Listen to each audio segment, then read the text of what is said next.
The success of Double Indemnity proved that American audiences didn't need to be patronized with moral uplift and happily ever after endings.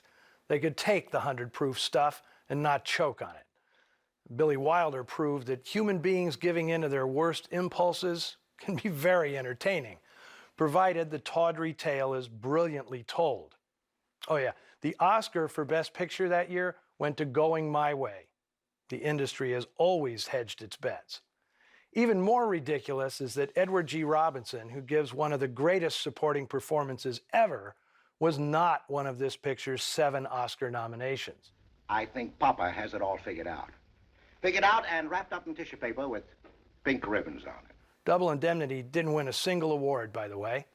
Instead, Wilder settled for a significant consolation prize, changing the course of movie history. Billy Wilder is, in my estimation, the finest writer-director ever, but I will never describe this as a Billy Wilder picture or Billy Wilder's Double Indemnity. There are just too many essential collaborators: Raymond Chandler, Joe Sistrom, director of photography John Seitz, composer Miklos Rozsa, and all the actors. James M. Cain's source novel isn't as good as The Postman Always Rings Twice, but he deserves full marks for erecting the foundation upon which all of Dark City was built. But consider Cain's version of Walter first laying eyes on Phyllis. A woman was standing there. I'd never seen her before. She was maybe 31 or 2 with a sweet face, light blue eyes, and dusty blonde hair.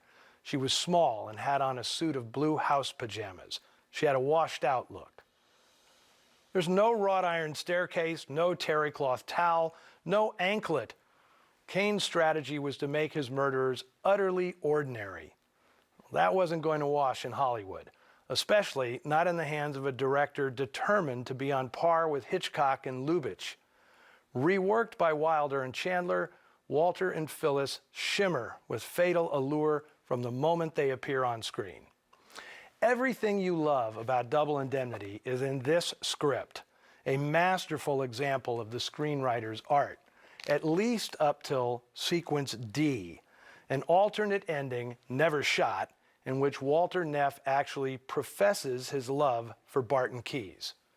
Better, but only slightly, is another alternate ending, sequence E, which was shot, in which Keyes watches as Walter is executed in the gas chamber. Now, for decades, there's been speculation that the Death House ending might be recovered. It's become a holy grail for many noir fanatics. Well, here's the good news. Sequence E is still missing. If it is discovered and reinserted, Billy Wilder will come back from the grave to haunt everyone involved. He always maintained the scene was cut because the narrative ends emotionally with Walter bleeding out beside the surrogate father he's betrayed. End of story. Now, my theory is that the gas chamber scene was included solely to appease the Breen office, which would have rejected the script if Walter wasn't explicitly punished for his crimes. According to former Paramount archivist Barry Allen, the gas chamber scene will never be found. It may, through some fluke, be discovered in a place where it ended up by mistake. But we've looked for it for years, and we have to assume it was destroyed. But God forbid Wilder kept Cain's original ending.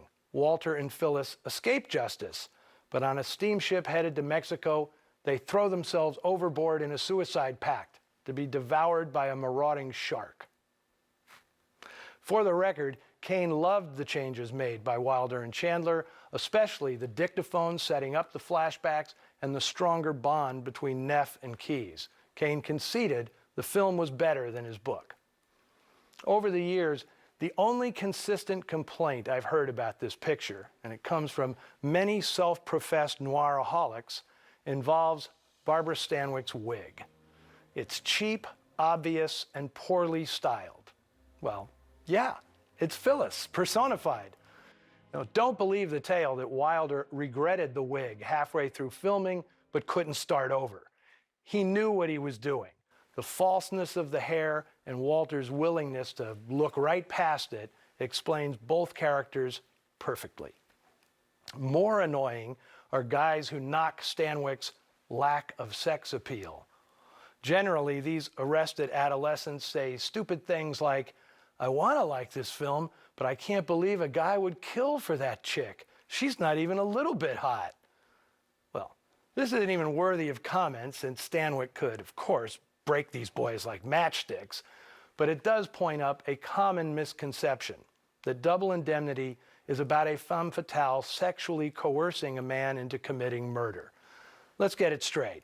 That's not what this film is about. Walter Neff's real motive isn't a dalliance with Mrs. Dietrichson. It's proving that he can beat the house, that Barton Keyes' infallible actuarial tables do not apply to him. The affair between Phyllis and Walter is less about sexual attraction than it is about a pair of schemers coldly manipulating each other.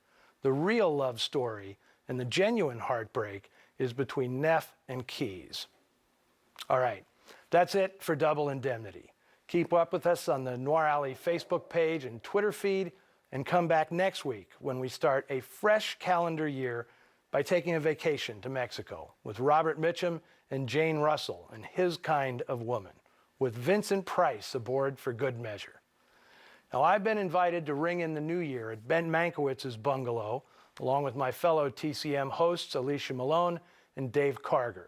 I hope that you can join us tomorrow night as we say goodbye to 2018 and hello to a new year with something decidedly non-noir, an all-that's entertainment lineup. The champagne will be flowing, but I may have to get behind the bar and spike things up a little bit. See you there.